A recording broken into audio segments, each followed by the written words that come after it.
Bismillahirrahmanirrahim. Assalamualaikum warahmatullahi taala wabarakatuh. Alhamdulillahirabbil alamin wa sallallahu ala sayyidina Muhammadin wa ala alihi wa sahbihi wasallam amma ba'du. Kembali kita membicarakan gubernur kita, Kang Deddy Mulyadi. Sudah mulai nampak sekarang itu ya, orang-orang yang mulai nyinyir banyak, kemudian orang yang mulai tidak suka banyak. Pejabat-pejabat yang lain sudah mulai bereaksi begitu. Tokoh-tokoh elit sudah mulai banyak membicarakan yang bersangkutan. Ini menurut saya eskalasinya akan terus meningkat sampai pemilihan presiden ya. Atau mungkin nanti ke gubernur DKI. Ya, seperti biasa itu loncatan-loncatan seperti itu. Nah cuman itu tidak menjadi concern bagi saya ya. Saya itu politikus bukan. Siapapun yang menjabat secara ideologi ya, selama itu tidak bertentangan dengan akidah, nggak masalah begitu untuk saya, itu nggak jadi masalah lah. Siapapun yang jadi pemimpin silahkan begitu ya. Itu tidak ada kepentingan sama sekali. Nah dan saya pernah berkomentar keras kepada Kang Deddy Mulyadi karena memang yang bersangkutan ini banyak menyinggung hal-hal yang berkaitan dengan akidah, dengan tauhid, dan itu harus diluruskan karena akidah atau tauhid itu adalah miliknya muslimin, dan muslimin yang dimaksud adalah para ulama. Maka tatkala perkataannya Kang Deddy Mulyadi ini bertentangan dengan qaulnya para ulama, ya kita harus menjelaskan begitu, dan harus ada sedikit tahdzir ya. Nah cuman begini, dalam video kali ini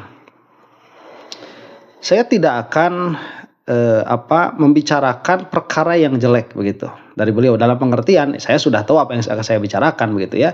Kalau yang mendengar ini pengen mendengar ya, pendengar yang menonton ini ingin mendengar saya katakanlah mengkritik beliau, ini tidak akan terjadi di sini. Kalau misalkan pengen memuji beliau juga mungkin tidak akan terjadi di sini begitu. Jadi nanti akhirnya akan banyak orang yang mengatakan begini, si A mah cenah nggak jelas posisinya begitu. Kadang-kadang ngedukung sama Kang Deddy Mulyadi itu, kadang-kadang mencela begitu ya, kadang-kadang itu mengkritik dan lain sebagainya. Ya memang nggak bakalan ada pada satu posisi. Kenapa? Karena argumen yang dimaunya berbeda begitu. Jadi saya itu tidak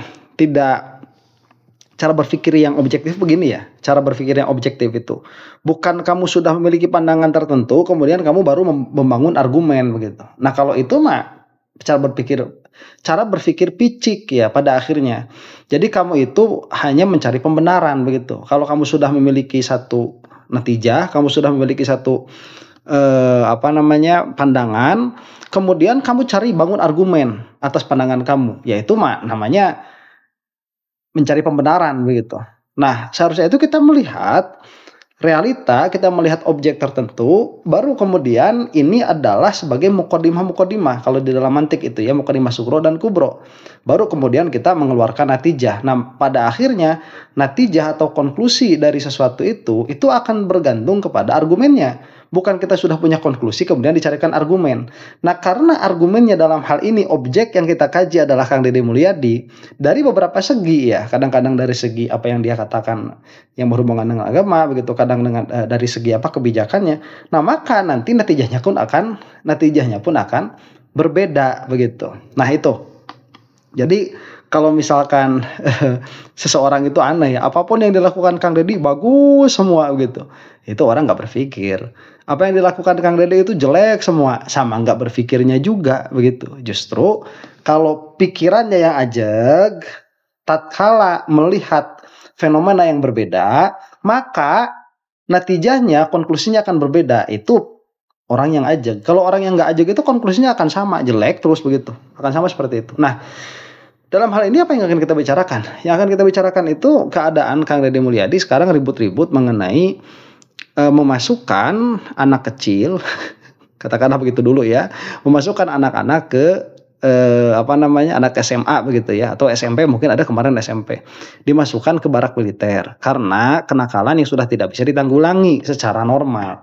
Nah akhirnya ini kan menjadi ramai tuh posisinya, banyak elit yang berbicara, kemudian mungkin ya ada juga yang mau coba-coba bikin gebrakan juga. Pada akhirnya kan memang menjadi fenomena Kang Deddy Mulyadi ini.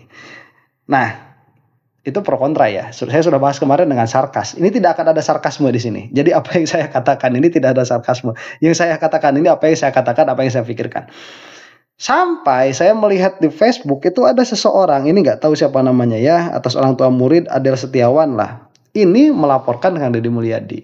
Ini sudah lain ceritanya. Kita lihat dulu nih apa yang dilaporkan oleh yang bersangkutan ini.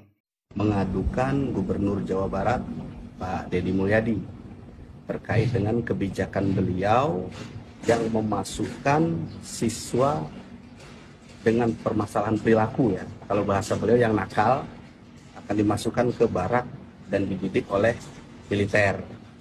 Nah, saya selaku orang tua murid di Jawa Barat tidak setuju dengan kebijakan ini.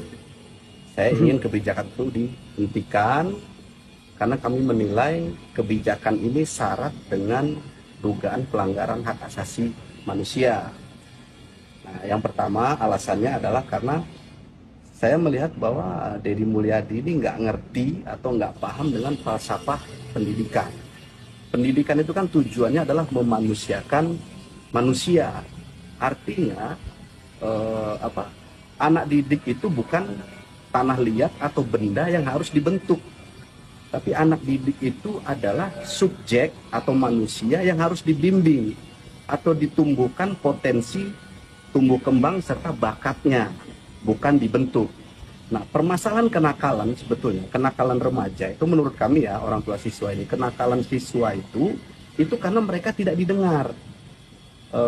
Kemauan mereka, permasalahan mereka tidak didengar, dan itu tugas dari guru dan orang tua beserta pemerintah yang memegang kebijakan mengadukan. Di situ dulu ya. Jadi orang tua ini mengatakan Kang Deddy Mulyadi tidak mengetahui pendidikan begitu ya. Sampai yang bersangkutan ini melaporkan KDM ke Komnas HAM. Kalau yang saya lihat justru orang ini yang nggak ngerti HAM begitu. Orang ini yang nggak ngerti HAM. Lawang di belakangnya Kang Deddy ini tidak ada bermasalah dengan orang tuanya dan lain sebagainya. Jadi saya kasih konteks dulu begini ya. Anak-anak yang katakanlah dimasukkan ke barak militer itu juga bukan atau tidak sepenuhnya anak-anak dalam perspektif Islam ya. Dalam perspektif Islam saya melihat dari perspektif itulah. Kalau di dalam perspektif Islam itu yang namanya mukallaf itu hampir semua madhab itu umur 15 tahun. Hampir semua madhab. Memang ada kalau tidak salah Hanafi itu ya, berapa 18 tahun kalau tidak salah itu. Nggak tahu qaul rajihnya, nggak tahu qaul marjuhnya, saya tidak tahu itu. Cuman ada salah satu qaul lah mengatakan 17 atau 18 tahun. Berarti kelas 3 SMA. Ya sama dengan yang ada di Indonesia itu ya. Nah, jadi dilihat dari segi mukallaf, kecakapan berpikir, anak-anak yang katakanlah bermasalah itu adalah bukan anak-anak lagi. Mereka itu sudah cakap hukum secara syariat begitu. Nah, tatkala mereka itu sudah cakap hukum secara syariat, memang sudah tidak bisa diperlakukan sebagai anak-anak. Masalahnya negara kita memperlakukan mereka sebagai anak-anak. Nah, kemarin itu sempat terjadi kan perdebatan nih antara KPAI dengan Bupati Purwakarta ya, kemudian dengan anggota DPR lah kalau tidak salah itu mengenai anak. Ini kan seperti yang dikatakan sama Bapak ini ya, itu bukan sesuatu yang baru. Ini sesuatu yang sedari dulu sudah ada, bahwa anak itu bagaimana cara mendidiknya, bagaimana cara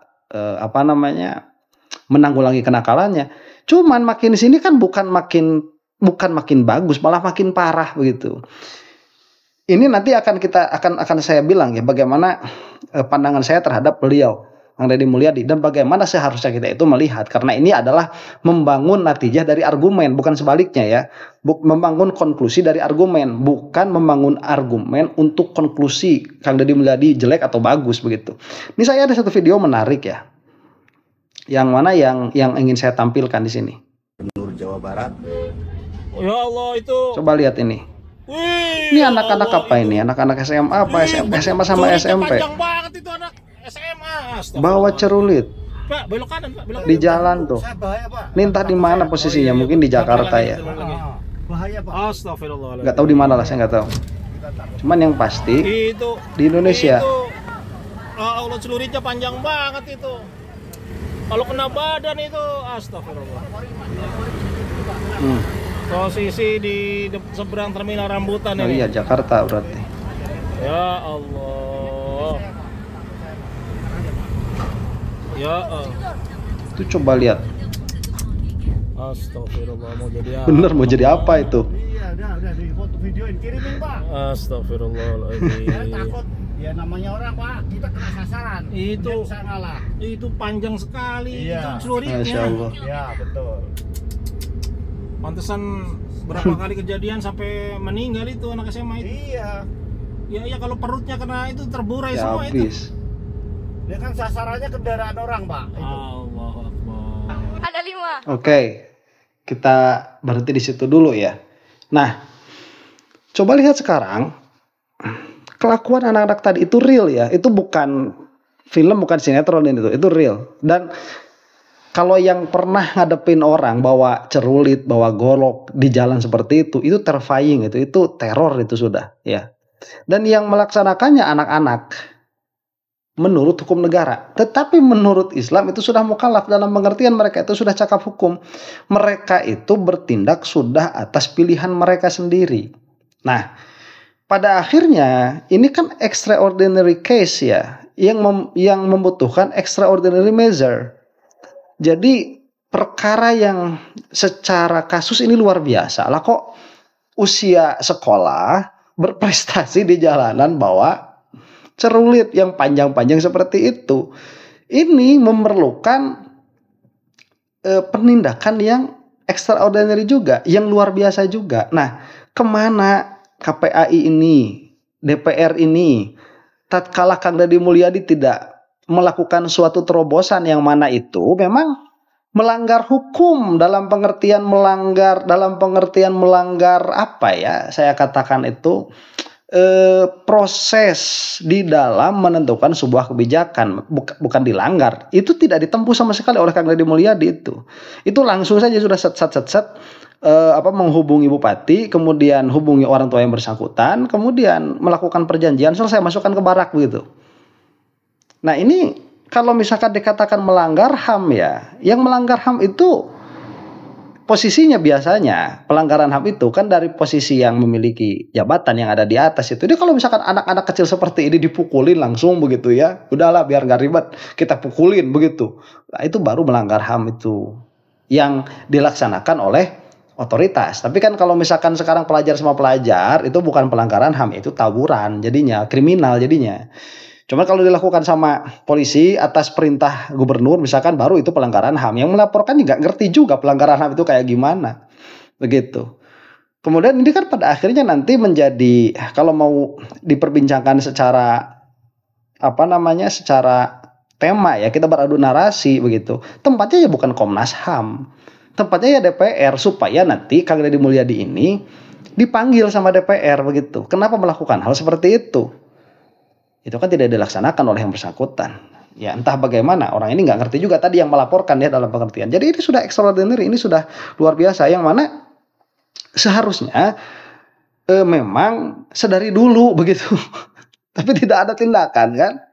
Hanya menyelesaikan di permukaan saja, ada ada tawuran, kemudian diambil, dibotakin, dipulangin lagi, ya besoknya tawuran lagi. Itu kalau misalkan saya tuh pernah lihat dokumenter suatu sekolah sama sekolah yang lain.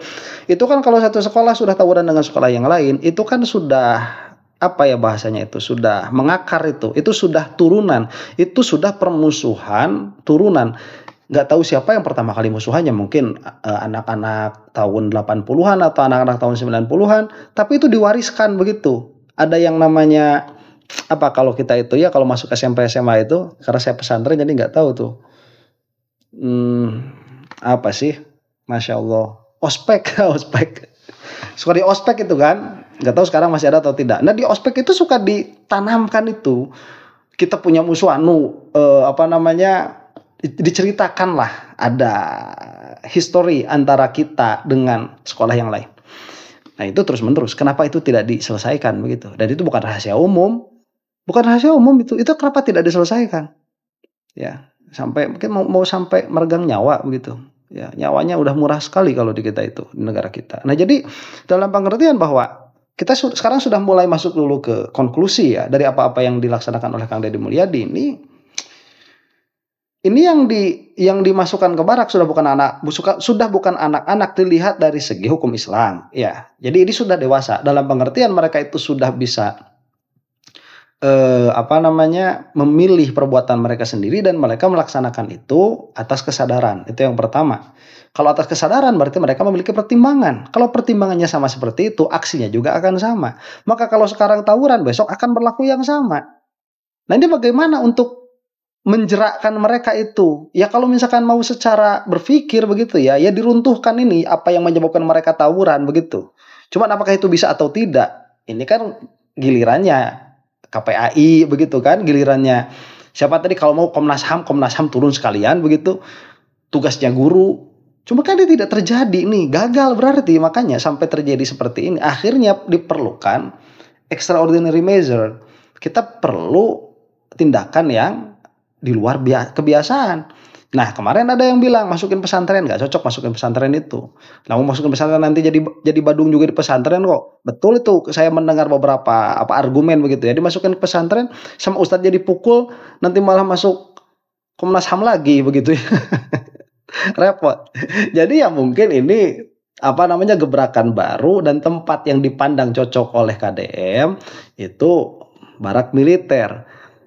Nah, yang mana ini semestinya bukan dijadikan tema untuk menjatuhkan yang bersangkutan begitu. Enggak. Ini dalam hal ini loh ya, dalam hal agama saya tetap bilang KDM itu rusak begitu dalam hal agama. Sampai nanti beliau bisa mengatakan hal yang sebaliknya begitu. Ini dalam hal kebijakan, satu-satu nih kita ngobrolnya. Ini adalah case yang Kang Deddy Mulyadi melihatnya paling baiknya di situ begitu, di mana di barak militer. Nah, ini kan seharusnya dijadikan studi nih, 1 bulan, 2 bulan, 3 bulan. Itu kan tadi katanya 6 bulan. 6 bulan ini apa itu berhasil atau tidak? Saya kemarin sempat bernarasi sarkas ya, dalam pengertian ini masih anak kecil, nanti si anaknya akan kena oleh shaming berlebihan begitu ya, akan ada down, psikologisnya akan terganggu. Yang mana padahal saya luput itu dari kacamata Islam itu sudah bukan anak-anak. Ya. Dan itu sudah bisa dilakukan tindakan kriminal malah. Kalau mau begitu ya, sudah bisa dimasukkan. Nah, ini kan tidak. Jadi ada pertimbangan lain. Nah, jadi dalam hal ini gebrakannya ada, mungkin terasa juga oleh masyarakat, tetapi banyak elit yang nanti akan kita bahas mulai tidak suka dengan gebrakan-gebrakannya Kang Deddy Mulyadi karena makin sini makin populer, dan jangan dilihat bahwa ini adalah sebuah upaya untuk pencitraan dalam hal ini loh ya. Kenapa? Karena ini kebijakan. Jadi kalau misalkan nanti kita mau mengatakan Kang Deddy Mulyadi ini pencitraan, ya di dalam hal yang bukan kebijakan begitu. Misalkan Kang Deddy itu turun ke gorong-gorong atau turun ke sungai, ya bisalah kita memasukkan ini jangan-jangan pencitraan, bisalah kita berkata seperti itu. Maksudnya itu reasonable, itu adalah argumen yang bisa diterima. Tapi kalau misalkan sekarang kebijakan itu dianggap sebagai pencitraan, bukan pencitraan, ini kebijakan, ya populis atau tidak. Lah makanya di sini ada dua pihak kan, Kang Deddy juga nggak tahu ini populis atau tidak, kok ya udah jebret-jebret aja begitu, karena itu memang yang beliau rasakan. Nah, jadi ada satu lagi dalam hal ini, berarti kesimpulannya positif lah begitulah ya, supaya cepat nih. Ini positif. Ada satu hal lagi yang lebih mengkhawatirkan sebetulnya. Ini lebih mengkhawatirkan daripada tawuran tadi. Ini yang akan kita lihat dari segi Islam ya. Ini ditanya tentang rukun iman sama rukun Islam. Iman kepada Allah, iman kepada rukun Islam. Oh, aduh. Oh, ini nggak bisa. Bentar, jangan kasih tahu. Saya cepetin ya. Ada yang tahu nggak? Ini nggak bisa jawab nih. Nggak tahu, oke skip. Kamu tahu nggak? Ada berapa rukun Islam? Iya, Allah Islam. Rukun Islam. Ini nggak bisa juga. Rukun Islam ada berapa? Terus betul. Yang pertama zakat. Loh. Masya Mana ada masuk Allah. Islam? Zakat dulu ya. Nih. Salawat. Oke. Kalau nggak tahu berarti kita Ini nggak tahu. rukun Islam itu ada Ini nggak 5. tahu Berapa? juga. Apa aja? Iman kepada Allah. Ya, terus Iman kepada Rasul. Ini pertanyaannya rukun Islam ya. Iman kepada Rukun Islam bukan Kalau yang ini saya pikir grogi. Sebutin Kayaknya rukun grogi kalau Islam yang ada ini. berapa? Ada 5. Ada 5 rukun Islam betul. Yang pertama apa? Ya bingung juga. Cuman faktanya nggak bisa jawab. Sholat. Nggak tahu. Nggak bisa jawab juga dia. Lupa, berarti harus nengok internet. Ini nggak bisa jawab. Nggak boleh, nanti nggak kasih uang. Iya, pede aja. Pede aja. Pede aja. Kalau nggak tahu kita nanti belajar. Ini juga nggak bisa jawab. 5. Ada berapa? 5 kan? Nah, nggak bisa jawab. Coba. Ini nggak bisa jawab juga. Ini SMA kok bongsor sekarang ya. Ngaca nih. Ini tukang ambil video orang ngaca juga nih. Aduh, lupa, Bang. Apa? Lupa. Kau tahu nggak? Nggak Kau bisa. Islam. Oke. Ini lebih ini musibah yang lebih parah daripada yang tadi. Karena ini sudah musibah keagamaan ya. Rukun Islam, rukun iman itu, saya kasih tahu begini ya. Tatkala kamu bisa menjawab, rukun Islam itu berapa? Kamu jawab misalkan ya. Yang pertama itu syahadat. Yang kedua sholat. Yang ketiga zakat. Yang keempat puasa pada bulan Ramadan. Yang kelima berangkat haji. Untuk orang yang mampu. Itu belum tentu kamu menguasai rukun Islam. Rukun imannya begitu ya. Disebutkan satu-satu. Itu belum tentu juga kamu itu menguasai rukun iman. Jadi rukun Islam, rukun iman ini, dia adalah sesuatu yang memiliki mahiyah. Dia memiliki hakikoh. Dia memiliki hakikat. Apa yang sebetulnya harus kita iktikodi tatkala kita ingin sempurna keimanan kita. Dan apa yang harus dikerjakan tatkala kita itu ingin sempurna keislaman kita. Begitu. Ini madarnya di situ, tempat berputarnya itu. Nah sehingga saya sering memberikan tamsil ya, ini penjelasan dengan misil, bukan penjelasan dengan hakikat begitu. Bahwa kalau kita nih mau kerja, masuk ke suatu perusahaan, kemudian di perusahaan itu ada syarat-syarat masuk begitu ya. Syarat pertama misalkan untuk masuk itu apa? Dia harus menguasai bahasa Inggris, kemudian dia harus menguasai komputer, dia harus menguasai bahasa Jepang begitu.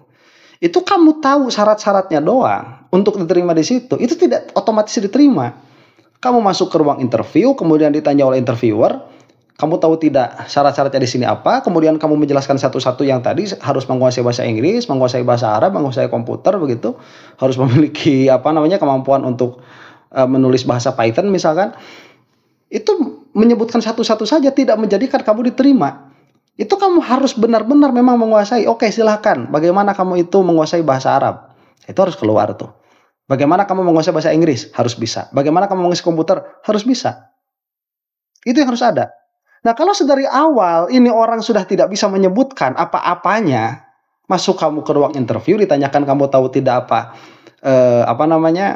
yang harus dikuasai di sini, nggak bisa jawab. Ya masa kamu diterima?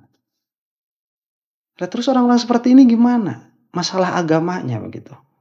Nah inilah ya yang harus diperhatikan. Mudah-mudahan ini juga diperhatikan oleh Kang Deddy Mulyadi. Yang seperti ini cocok masukin pesantren 6 bulan, 1 tahun, cocok.